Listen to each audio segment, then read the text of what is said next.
Mi nombre es Juliana Jariñeki y voy a dar una clase de terapia dialítica en enfermedad renal. Soy residente de clínica médica por la Universidad Nacional de La Plata en Policlínico Neuquén. Como objetivos de la clase nos planteamos reconocer indicaciones de la terapia dialítica tanto en enfermedad renal aguda y crónica, diferenciar las distintas modalidades según el contexto clínico y hemodinámico de cada paciente, identificar complicaciones frecuentes y sus limitaciones y entender el timing de inicio. Como clínicos vemos diariamente pacientes con insuficiencia renal aguda, enfermedad renal avanzada o agudizaciones sobre enfermedades renales previas, y la relevancia no pasa solamente por el valor de creatinina. El verdadero problema son las complicaciones asociadas, sobrecarga hídrica, hiperpotasemia, acidosis metabólica, síndrome urémico. En los pacientes con enfermedad renal crónica avanzada, además parece otro escenario frecuente, definir el momento adecuado de inicio de diálisis, reconocer síntomas urémicos y evitar llegar tarde a la misma. Muchas veces el deterioro es progresivo y se normalizan situaciones que en realidad indican una falla renal avanzada. Balances persistentemente positivos, mala respuesta a diuréticos, hiperpotasemia recurrente, deterioro nutricional o hasta síntomas urémicos. Entonces, uno de los errores más frecuentes es reducir la decisión dialítica a un valor aislado de creatinina. La indicación es clínica y depende del contexto, las complicaciones y la evolución del paciente. Por esto, en la clase no nos vamos a centrar tanto en la máquina de diálisis, sino entender cuándo pensarla, qué modalidad elegir y qué problemas realmente resuelve. ¿En qué escenarios pensamos terapia dialítica?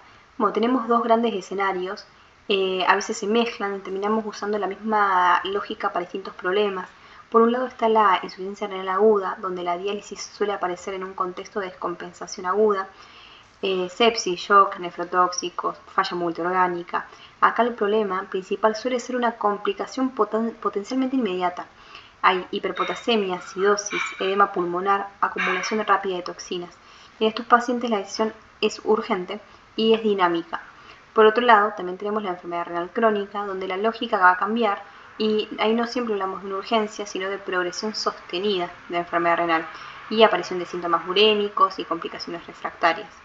En este caso, la decisión de iniciar diálisis no va a basarse solamente en el filtrado o en la creatinina, sino en el impacto clínico, sobrecarga hídrica persistente, hiperpotasemia, acidosis, anorexia, astenia, limitación de la funcionalidad del paciente.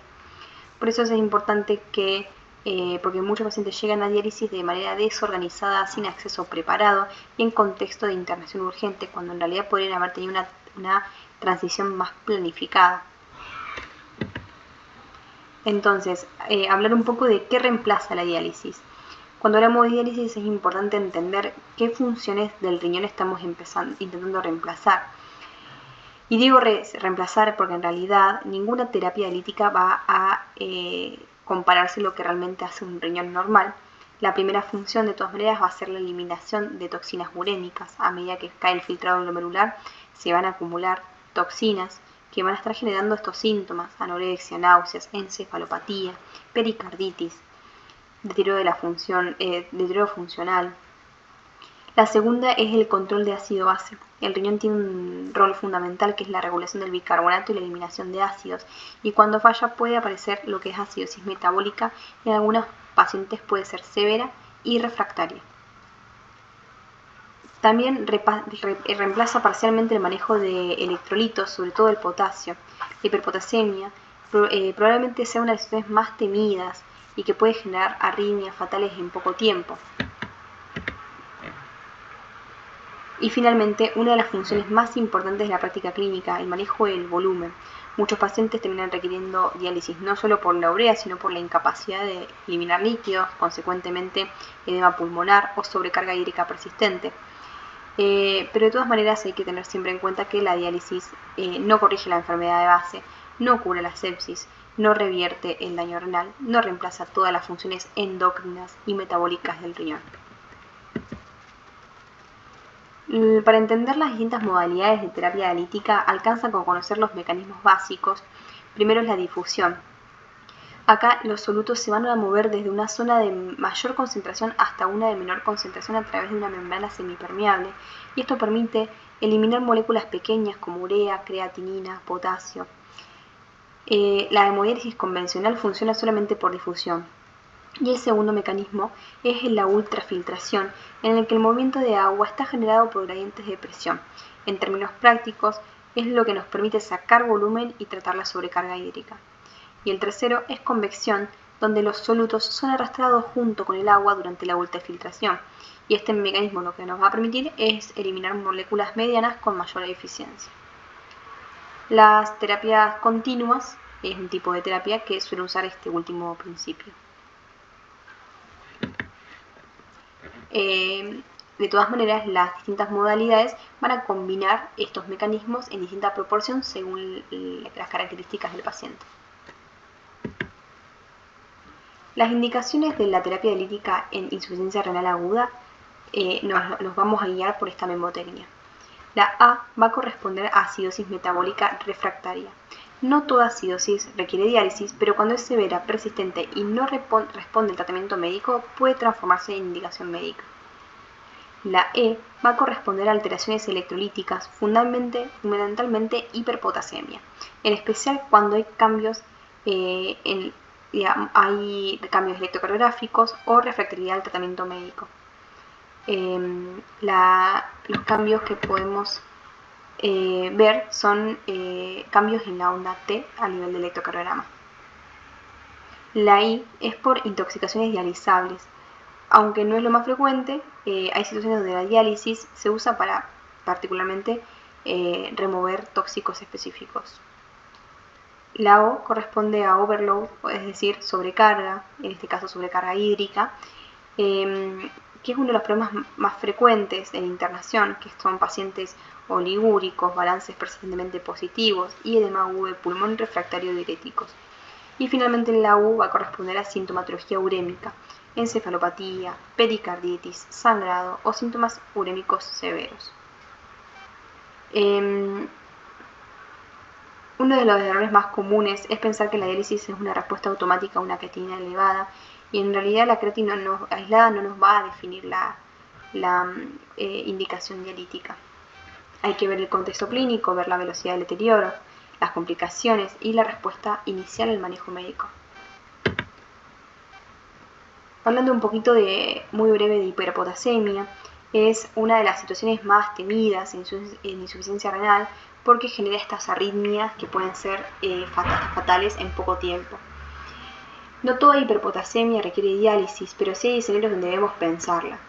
Por ejemplo, cuando existe hiperpotasemia severa, cambios electrocardiográficos, refractoriedad al tratamiento médico o un contexto de oliguria o anuria, donde sabemos que el paciente no va a poder eliminar el potasio. Entonces acá tenemos lo que es el manejo inicial, con gluconato de calcio, soluciones polarizantes, beta-antagonistas. Todas estas medidas van a meter el potasio adentro de la célula, pero lo que no va a hacer es poder eliminarlo. Entonces son medidas transitorias. Si el paciente persiste oligoanúrico o anúrico, no vamos a poder lograr el manejo correspondiente sostenido en el tiempo. Acá tenemos los cambios electrocardiográficos que podemos evidenciar.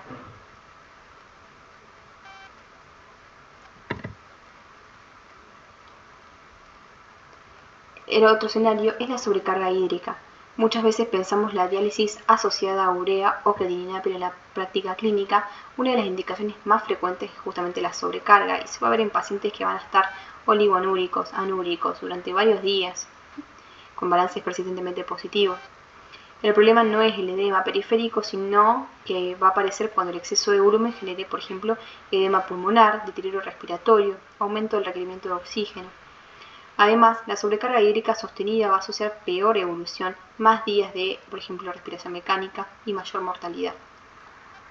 Entonces la diálisis ahí va a cumplir el rol de mover este volumen de forma controlada. Los escenarios donde pensamos en diálisis son en resistencia a diuréticos, oligoanuria o anuria sostenida, deterioro respiratorio o sobrecarga refractaria. La acidosis metabólica es otra de las indicaciones clásicas de terapia dialítica. No toda acidosis requiere diálisis y muchas veces pueden corregirse tratando la causa de base, optimizando la perfusión y la función renal. El problema va a aparecer cuando la acidosis es severa, persistente, especialmente en pacientes en shock, sepsis o falla multiorgánica. En esos contextos, la combinación de hipoperfusión tisular, el aumento de producción de lactato y la disminución de la excreción renal de ácidos puede llevar rápidamente al deterioro hemodinámico.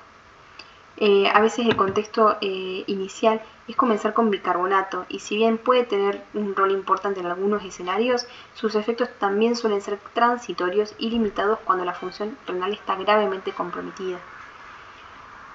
Además, el bicarbonato no está exento de problemas, sino que puede aumentar lo que es la carga de sodio y el volumen y generar hipernatremia y no resolver realmente el problema fisiopatológico. Otro problema es la uremia. La uremia no es un valor de urea, sino un síndrome clínico. Hay que sospecharlo principalmente en pacientes con enfermedad renal avanzada, en deterioro progresivo, en síntomas constitucionales y en una caída funcional. Es una de las indicaciones dialíticas más clínicas y menos dependiente de un laboratorio. Esto es importante porque muchas veces se intenta reducir la uremia a un valor de urea de creatinina y cuando en realidad hablamos de un síndrome secundario a acumulación de toxinas urémicas. Entonces las manifestaciones van a ser muy variadas. Una de las más graves es la encefalopatía urémica con alteración del sensorio, somnolencia, confusión, incluso hasta convulsiones. También puede aparecer pericarditis urémica, que es una de las indicaciones clásicas y potencialmente graves.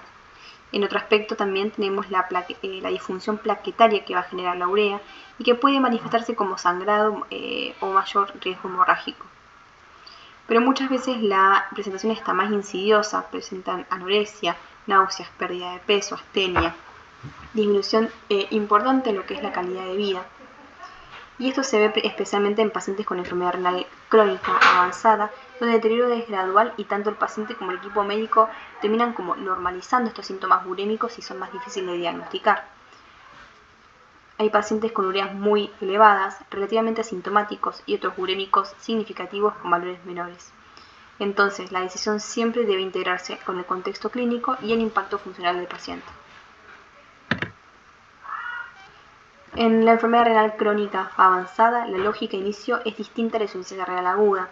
Acá generalmente no hablamos de una emergencia aislada, sino de una pérdida progresiva y sostenida de la función renal, y es uno de los conceptos más importantes porque tenemos que discutir lo que es el inicio de la diálisis, no solamente basándonos de un valor de creatinina o del filtrado glomerular. Siempre se intentó buscar un número específico para indicar terapia dialítica, pero hoy entendemos que esto no es suficiente. Hay pacientes con filtrados glomerulares muy bajos y relativamente estables y otros con síntomas urémicos importantes o deterioro funcional significativo con valores menos extremos. Entonces la decisión debe centrarse en el impacto clínico de la enfermedad renal. Debemos evaluar entonces aparición de síntomas urémicos, sobrecarga hídrica, hiperpotasemia persistente, acidosis, pérdida de peso, anorexia y hasta deterioro importante en la calidad de vida. Y muchas veces el inicio puede aparecer tarde, porque justamente se espera un empeoramiento bioquímico muy marcado y el paciente ya viene deteriorándose clínicamente desde hace meses.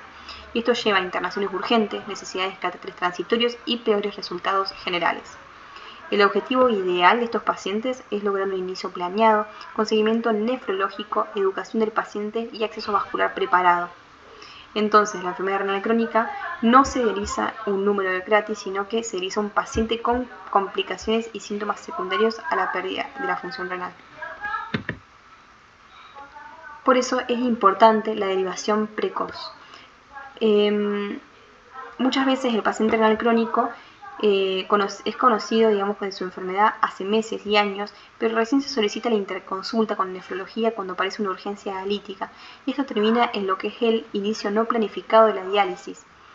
Es fundamental reconocer estas situaciones donde el paciente necesita seguimiento nefrológico precoz, especialmente pacientes con enfermedad renal progresiva, filtrado persistentemente bajo, proteinuria, deterioro clínico significativo.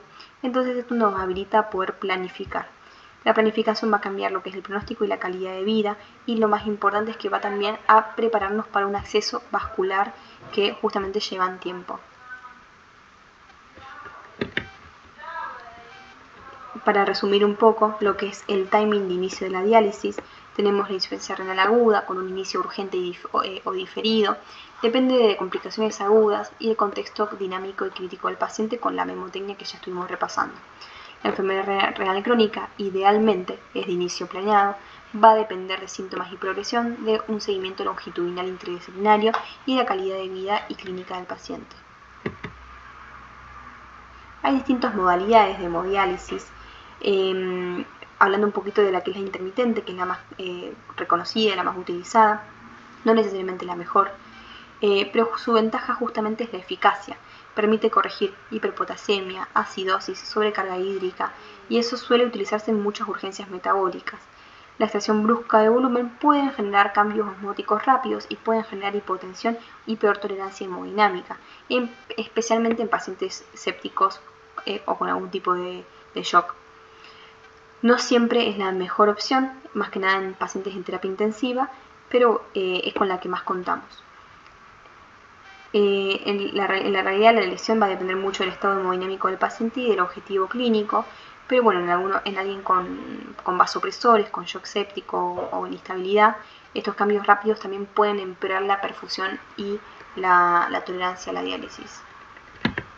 En cambio, existe la terapia de reemplazo renal continua, que es una diferente tipo de diálisis que toleran mejor porque justamente se prolonga en el tiempo.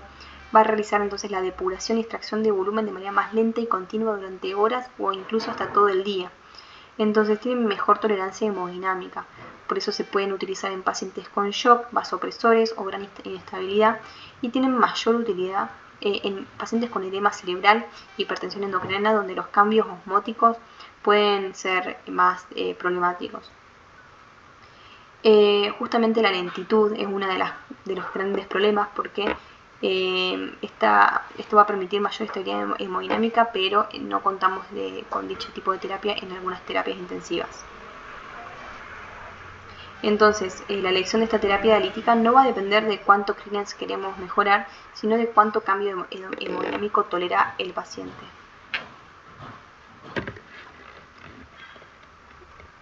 Entonces, dentro de las terapias continuas tenemos las distintas modalidades que ya estuvimos un poquito charlando, que es la convección, la difusión y la difusión con la convección. Tienen un objetivo común, que es la depuración lenta y continua para lograr justamente mayor tolerancia hemodinámica. Después la diálisis peritoneal. Es una modalidad de reemplazo renal, pero a veces queda invisibilizada porque estamos acostumbrados siempre a pensar en hemodiálisis. Acá no vamos a utilizar una membrana artificial extracorpórea, sino que usamos el propio peritoneo del paciente como membrana de intercambio. Generalmente se utilizan pacientes con enfermedad renal crónica y con esta posibilidad de manejo domiciliario. Ofrece mayor autonomía y flexibilidad, pero y además se hace de manera continua y más lenta, entonces va a generar menos cambios hemodinámicos, por lo menos los bruscos. No está libre de complicaciones. La más importante es la peritonitis asociada a diálisis, que sigue siendo una gran causa de mortalidad y falla de técnica. Además, el clearance suele ser menor y aparecen problemas mecánicos relacionados con el catéter y la pared abdominal. Otro punto importante es que va a requerir adherencia, entrenamiento y cierta capacidad del paciente y del entorno familiar para realizarse la diálisis. Entonces va a darte mejor estilo de vida, autonomía, pero depende mucho del contexto del paciente.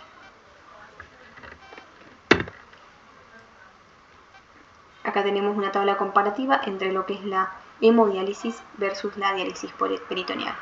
No va a existir una modalidad ideal para todos los pacientes, sino que se tienen que adecuar justamente a la calidad de vida y al contexto de cada uno.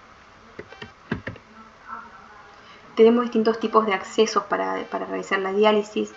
Tenemos los accesos transitorios, normalmente vistos en la terapia intensiva y en las salas de internación general, que son justamente para realizar diálisis a corto plazo hasta que preparamos un catéter permanente. Un ejemplo. Después, catéter tunelizado, que es también una medida de salvataje con también sus contraindicaciones y sus complicaciones que son siempre asociadas a infecciones asociadas a catéter con las respectivas bacteremias. No estamos libres de dichas infecciones, pero tiene mayor duración. Y la mejor alternativa, que es la fístula arteriovenosa, que sigue siendo el mejor acceso crónico para hemodiálisis. Y esto es porque tiene menor riesgo infeccioso, menor trombosis y mejor durabilidad comparado con los catéteres. Lo que tiene desventaja es que requiere planificación. Las complicaciones agudas de la hemodiálisis, ya estuvimos hablando un poquitito, generalmente es la hipotensión intradiálisis, y esto ocurre porque se extrae volumen de manera rápida en los pacientes con poca reserva cardiovascular. Entonces, esto puede empeorar la perfusión tisular, generar isquemia y limitar la cantidad de ultrafiltración tolerable. Pueden generar calambres musculares, y eso solo por los cambios bruscos de volumen y de osmolaridad. También pueden generar arritmias por lo que son los cambios electrolíticos rápidos, sangrado por difusión plaquetánica urémica y por la anticoagulación que se usa en la hemodiálisis. Y finalmente el síndrome de desequilibrio dialítico, que ya es menos frecuente, pero se puede todavía ver. Y las complicaciones infecciosas llevan un capítulo aparte. Son la principal causa de morbimortalidad en pacientes dializados, y esto tiene que ver mucho con el acceso dialítico. Es una puerta de entrada potencial para la infección. En la hemodiálisis el problema son las bacteremias asociadas a catéter, especialmente en accesos transitorios o prolongados.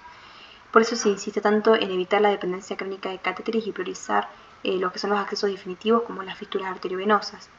En pacientes con crisis peritoneal, la gran complicación obviamente es la peritonitis. Y bueno, clínicamente es importante porque reconocerla rápido puede comprometer, digamos, la vida del paciente como la viabilidad futura de esta técnica. Los pacientes a tener en cuenta tienen múltiples factores de riesgo: internaciones frecuentes, inmunodisfunción asociada a su uremia, manipulación repetida de accesos y la alta exposición al sistema de salud. Entonces, ante fiebre y sepsis en un paciente dializado, siempre hay que sospechar que es el acceso. Después tenemos complicaciones crónicas de la diálisis, características también de lo que son las enfermedades renales crónicas, que son anemias, trastornos en el metabolismo mineral óseo, enfermedades cardiovasculares, de nutrición, amiloidosis. Esto va a impactar en la mortalidad, en la calidad de vida. La diálisis va a prolongar la vida, pero no va a normalizar la fisiología normal al 100%. Entonces, hay cosas que la diálisis no resuelve: no va a curar la sepsis, no va a recuperar automáticamente la función renal, no reemplaza el manejo clínico integral, no corrige instantáneamente todos los problemas. Por eso hay que plantear en algunos casos la limitación de esfuerzo terapéutico en casos de pacientes con máxima fragilidad, multimortalidad, cánceres avanzados, mal pronóstico global, mala calidad de vida. Como mensaje final, la indicación dialítica es clínica. La insuficiencia renal aguda y la enfermedad renal crónica van a requerir distintos enfoques. El timing va a modificar los resultados de la terapia. La sobrecarga hídrica tiene alta relevancia clínica. La planificación va a evitar inicios urgentes y peor pronóstico. Y la derivación tardía va a también justamente empeorarlo. Esta es la bibliografía utilizada.